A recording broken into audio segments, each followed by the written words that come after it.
अस्सलाम वालेकुम, मेरा नाम शफ़क़ बुशरा है और मैं रजिस्टर्ड डाइटिशियन और कंसल्टेंट न्यूट्रिशनिस्ट हूँ।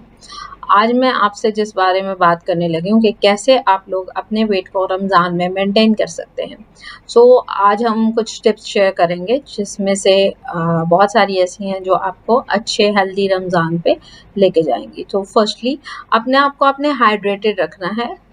मेक योर सेल्फ हाइड्रेटेड, मतलब आपका रोज़ा है, यू आर फास्टिंग, तो आप सहर में भी इतना पानी लें और आप आफ्टर सहर और डिनर के दरमियान आप इतना पानी लें कि आपको डिहाइड्रेशन ना हो। सेकेंडली आपने क्या करना है कि आप लोगों ने अपनी सहर का जो मील है वो आपने छोड़ना नहीं है। आपका सहर मील हमेशा होना चाहिए कि आपने अच्छा हेल्दी सहर मील लें जिसमें फ्रूट हो, थोड़ा सीरियल हो, कुछ प्रोटीन का पोर्शन हो, ट्रांस फैट्स ना हो। फैट्स में ये है, आप देसी घी यूज़ कर सकते हो, बटर यूज़ कर सकते हो। अच्छे हेल्दी फैट्स जो हैं वो आप सहर में इस्तेमाल कर सकते हो। फिर उसके बाद इफ्तार में कोशिश करें पकोड़े, समोसे, फ्राइड फूड्स इस तरह की चीज़ें बिल्कुल यूज़ ना करें।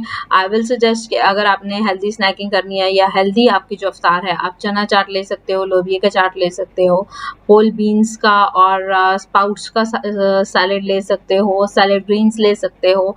फिर आप कोशिश करें ड्रिंक्स में फिज़ी ड्रिंक्स और रूह अफ़ज़ा या इस तरह के ड्रिंक्स ना लें। गो फॉर समथिंग नेचुरल, कुदरती जो चीज़ें हैं, नींबू पानी हो गया, मिंट मार्गरीटा हो गया।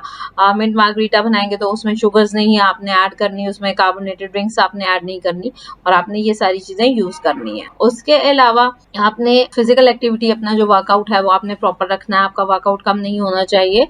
हेल्दी वर्कआउट कम से कम 30 मिनट्स का विद इन रमज़ान और आफ्टर रमज़ान आपका होना चाहिए। बहुत सारे लोग कहते हैं रमज़ान है, थक जाते हैं, एक्सरसाइज नहीं होती, लेकिन फिजिकल एक्टिविटी भी अपनी एक इम्पॉर्टेंस और ज़रूरी है। अगर आप ये सारी चीज़ें करते हैं तो आप इजीली अपनी हेल्थ भी मेंटेन करेंगे, आपका वेट भी रिड्यूस रहेगा और आपको रमज़ान के बाद जो है आप की हेल्थ भी इम्प्रूव रहेगी और थ्रू आउट रमज़ान जो है आप हेल्दी वो करेंगे।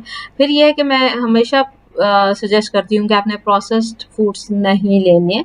प्रोसेस्ड फूड्स जो हैं वो आपकी सेहत के लिए वैसे ही अच्छे नहीं हैं और क्योंकि वो प्रोसेस्ड होते हैं उनमें ज़्यादा नमक का अमाउंट है और फिर वो ब्लड प्रेशर, शुगर, इस तरह की चीज़ें जो हैं वो आपको प्रॉब्लम्स हो जाती हैं। तो इसलिए आई विल सजेस्ट कि आप ये चीज़ें इस्तेमाल नहीं करें जो आपकी सेहत के लिए अच्छी नहीं है।